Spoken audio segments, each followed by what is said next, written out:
Good evening, everyone present here, so we can start. Okay, thank you. Okay, so this is the CBS domain basically of Renal. The last class we had done the CCS domain. So CBS or case-based scenario typically would have three stations. So you would have your curves and loops as one. You would have uh, lab investigations as the other, where you can get a small vignette with a bunch of investigations followed by a few questions. In your curves and loops, um, you could get ECGs, you could get ventilator graphics, you could get pulmonary artery catheter waveforms, CVP waveforms, capnographs, right? Any kind of visual graphics. And then finally, you would have radiologies, right? Where you can have X-ray, you can have CT scan, sometimes even MRI, focus findings. So these would be your three stations. So actually, today's class, I have just kept it as eight very focused cases on renal. So in the last class, we did more of CCS oriented cases where we had slightly longer vignettes. Today, the vignettes will be shorter, but again, the class would be completely interactive.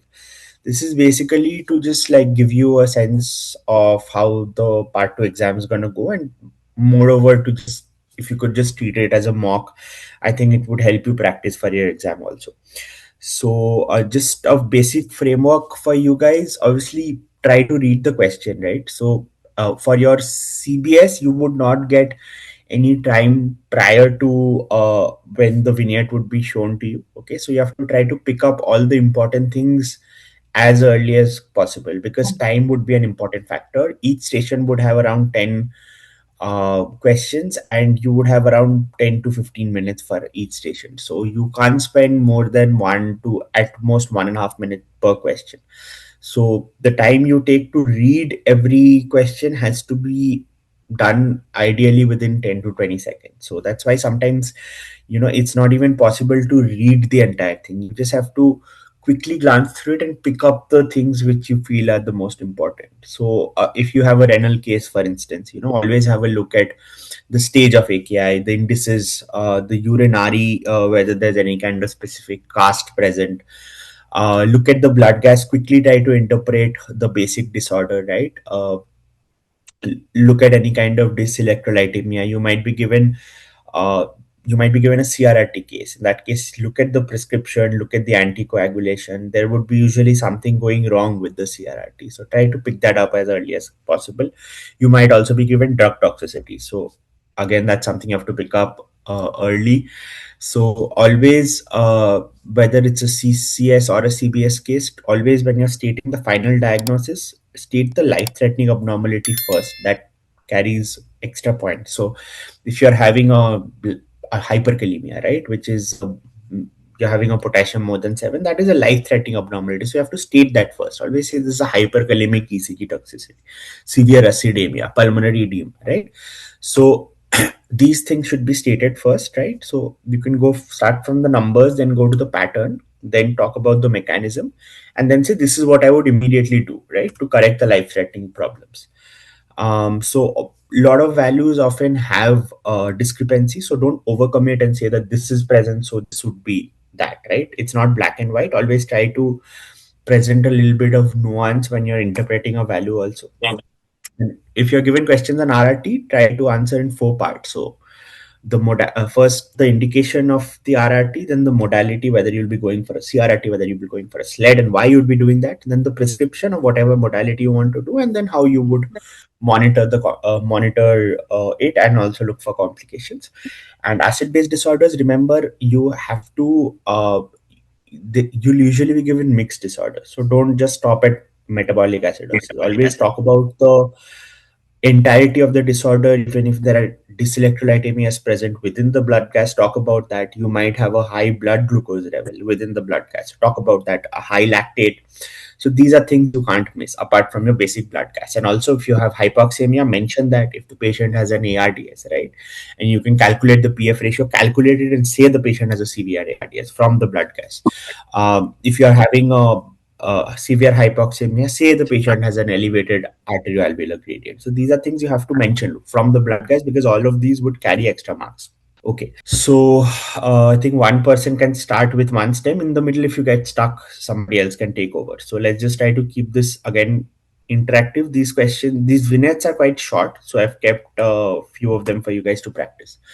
So here you have a 64-year-old man who presents in the ICU after an emergency laparotomy. If you want any additional information apart from what I have given you, you can ask me. Okay. So this is the baseline creatinine. Again, the units that you'd be given in the part 2 exam, you'd be given in these units. So this is the data that you have, right? So first hour in 12 hours. So your creatinine initially was 132 micromoles per liter and urine output was 35. Then at 12 hours, creatinine has gone up to 172 and urine output has dipped, okay, to 15 ml for 8 hours. Patient's weight is 70 kg. They are maintaining MAP of 63 on the mentioned dose of noradrenaline, and this is the these are the other biochemical markers. So you have a lactate of 3.8, you have pH of 7.31, you have a high anion gap metabolic acidosis on the blood gas and a borderline potassium. Okay, so now that you've registered this data, let us come to the questions. Okay, so what is the stage of AKI using just the creatinine criteria? How much did the creatinine rise by, and what is the stage of AKI here? Anyone?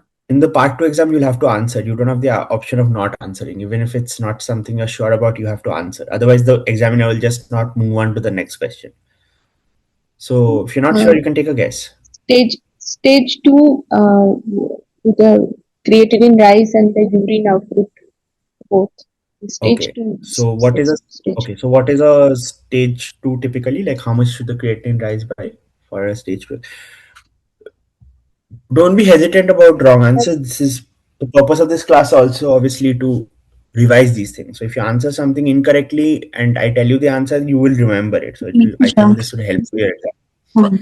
So what is the stage 2 basically? How much should the creatinine rise by in stage 2? You're stating which classification? 1 point. This is the Akin criteria which is there. Okay. More than 50% of rise in creatinine and also decrease in urine output, like oliguria for 12 hours. Both the criteria is taken.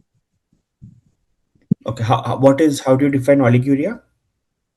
Oliguria, like the yes, 0.5 ml below 0.5 ml per kg body weight. The patient is having 70 kg body weight and he is having 15 ml per kg urine output in last 12 hours, as far as I remember. So that is oliguria. Okay. So you're saying it's a stage 2 according to Akin. Okay. We'll come back to that. Okay. So urine output also you said is a stage 2. Fine. Okay. So what immediate bedside questions would you ask for this patient? Immediate bedside questions. I didn't see the case because I joined the I'll come back to the case. This is the case. After emergency laparotomy and baseline creatinine. Okay. So lactate 3.8. So immediate question. I will ask about the airway, breathing, and circulation. Like that, how is the patient? Is the patient conscious, oriented, talking? And then circulation. What is the blood pressure? The MAP should be around 65. So that is one point I would take notice. And then if there is any ECG changes in the monitor, the potassium is rising. And of course the volume status of the patient, if he is hypovolemic, then I have to give volume, so that I will assess. And blood sugar level, and what else? Is there any ongoing nephrotoxic medications? Would you like to discontinue? Ongoing. If any ongoing nephrotoxic medication is going on, that I'll have to stop then and there. I think I Okay, can okay. do an urine dipstick if uh, Hmm. if Hmm. it is possible. What will you look for? That will What will you look for in the uh, dipstick specifically in this case? if in this patient, if there is any hematuria, I mean a lot of blood in the Hmm. urine, then I can think of kidney injury like acute tubular necrosis or something is happening in this patient post-operative period. Uh, Anything else? Would you be looking at blood in the urine or anything else if you want to look at Or an acute tubular uh, necrosis? um, I'm Any kind of this specific patient. I mean, cast that you look for in ATN? uh, I'm not sure. Just cannot You remember get at this granular moment. cast. You get granular casts Granular in cast. ATN. Yes, yes, yes. Yeah. Yeah. Okay. What else? Okay. Bedside questions among this or anything ठीक else? I ठीक mean, है how ठीक is है. I the think abdomen you just covered. came up? Yeah. Right. I mean, examination of the patient. What? How is the abdomen? If there is any Hmm. abdominal distension or pain, uh, Hmm. just he has just come out of post laparotomy. If there is any drain output, abnormal drain output like You want to rule out a sanguineous compartment drain, syndrome, basically, right? compartment syndrome. Yes, yes. Okay. Okay. Very good. Okay. Does this patient require RRT right now? Yes or At no this with a moment, not. justification? No, no, no, Hmm. because we can still give IV fluids. We can still increase the vasopressors and take care of Hmm.